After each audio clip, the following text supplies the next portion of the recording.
Hay libros que se leen y libros que se habitan.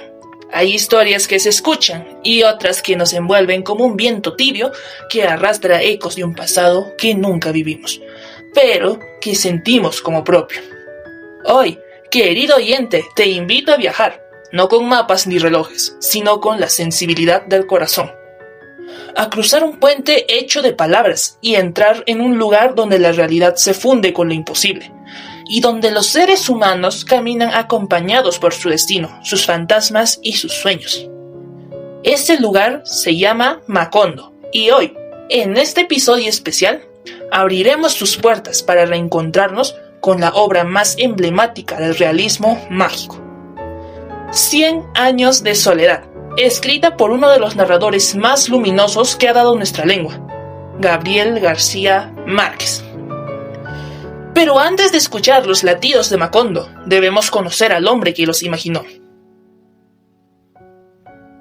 Gabriel García Márquez nació el 6 de marzo de 1927 en Aracataca, Colombia, un pueblo que olía a banano, a humedad, a historias interminables contadas en voz baja.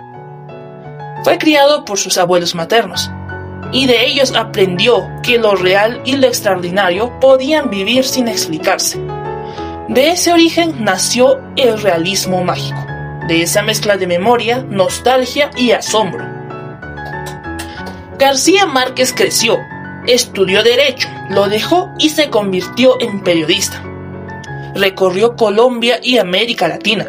Vio revoluciones, injusticias, dictaduras y también la ternura sencilla del pueblo. Todo eso lo transformó en literatura.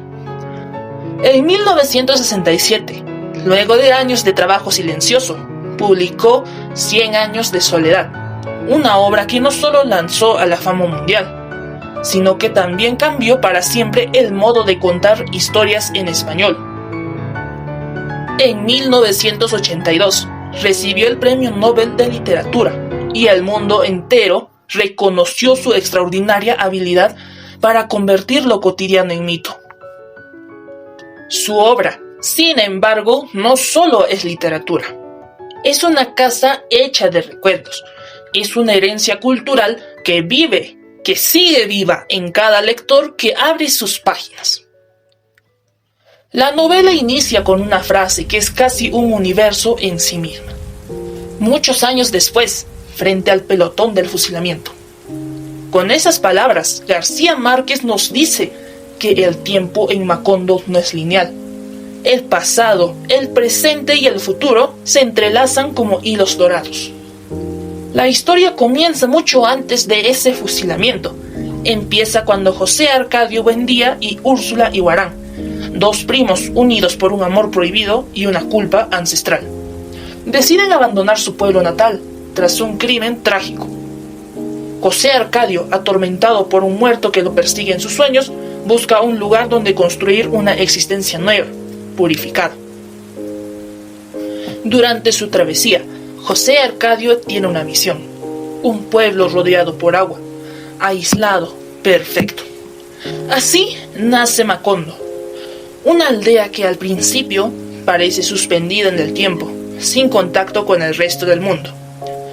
A ese lugar llegan inventores nómadas, viajeros que llevan imanes, lupas, máquinas imposibles, y con ellos los primeros destellos de modernidad. La familia Buendía se convierte desde el inicio en el corazón del pueblo. Macondo crece, respira, se expande, y la familia Buendía vive, ama, lucha y repite su destino una y otra vez. García Márquez nos regala episodios que ya son parte de la memoria universal. La peste del insomnio, que quita el sueño y luego la memoria, obligando a los habitantes a etiquetar cada objeto para no olvidar su nombre. Los fantasmas, que entran y salen de la casa familiar, como si fueran parte de la rutina diaria. Remedios la Bella, que un día asciende al cielo con una sábana, dejando a todos con un silencio estremecido. La lluvia interminable, que dura casi 5 años y lo cubre con todo moho y tristeza. los inventores de la tribu de Melquiades, que llevan consigo el brillo del conocimiento y lo inexplicable. La familia Buendía está marcada por una maldición: la tendencia a repetir los mismos errores, los mismos nombres, los mismos destinos. Aurelianos inclinados a la soledad y la reflexión.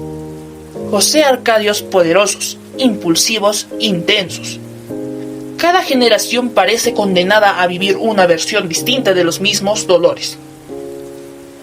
Uno de los personajes más memorables es Aureliano Buendía, aquel niño que conoció el hielo y terminó convertido en un coronel, que lucha en incontables guerras civiles, solo para descubrir que el poder, la violencia y la gloria son espejismos. Mientras tanto, Macondo evoluciona. Primero es un paraíso ingenuo, luego un pueblo próspero y finalmente un lugar corrompido por intereses externos y por sus propias heridas internas. La llegada de la compañía bananera marca el principio del fin. Macondo vive una época de riqueza, pero también de abuso, explotación y silencio. La huelga de los trabajadores termina en una matanza que la historia oficial intenta borrar. Solo uno de los Buendía, José Arcadio II, recuerda la tragedia, mientras el resto del pueblo cae en un olvido convenido. Años después, Macondo se vuelve un lugar desdibujado, apagado, víctima de la soledad colectiva. La última generación de los Buendía descubre que los pergaminos de Melquiades, donde ya estaba escrita la historia completa de la familia e incluso su final. El último heredero comprende que la historia de los Buendía fue un ciclo escrito desde el principio, que estaban destinados a vivir 100 años de soledad sin posibilidad de redención. Y en el momento exacto en que se descifra esa profecía, un viento devastador arrasa con Macondo, borrándolo para siempre del mapa y de la memoria humana. 100 años de soledad no es solo la crónica de una familia, es el reflejo de los pueblos que nacen, crecen y desaparecen. Es la metáfora de las repeticiones humanas, de nuestros errores, de la soledad que todos alguna vez sentimos, aunque estemos rodeados de gente. García Márquez crea un mundo donde lo imposible sucede ante los ojos de quienes ya no se sorprenden, donde la vida y la muerte conviven sin miedo, donde el destino parece escrito, pero aún así vale la pena vivirlo. Macondo es en el fondo un espejo de lo que somos: memoria, nostalgia, lucha y una eterna búsqueda de nuestro lugar en el tiempo. Gracias por acompañarme en este viaje. Que las palabras de García Márquez sigan soplando sobre nosotros como ese viento mítico que alguna vez borró a Macondo, pero que nunca logrará borrar la magia de esta obra. Hasta un próximo episodio.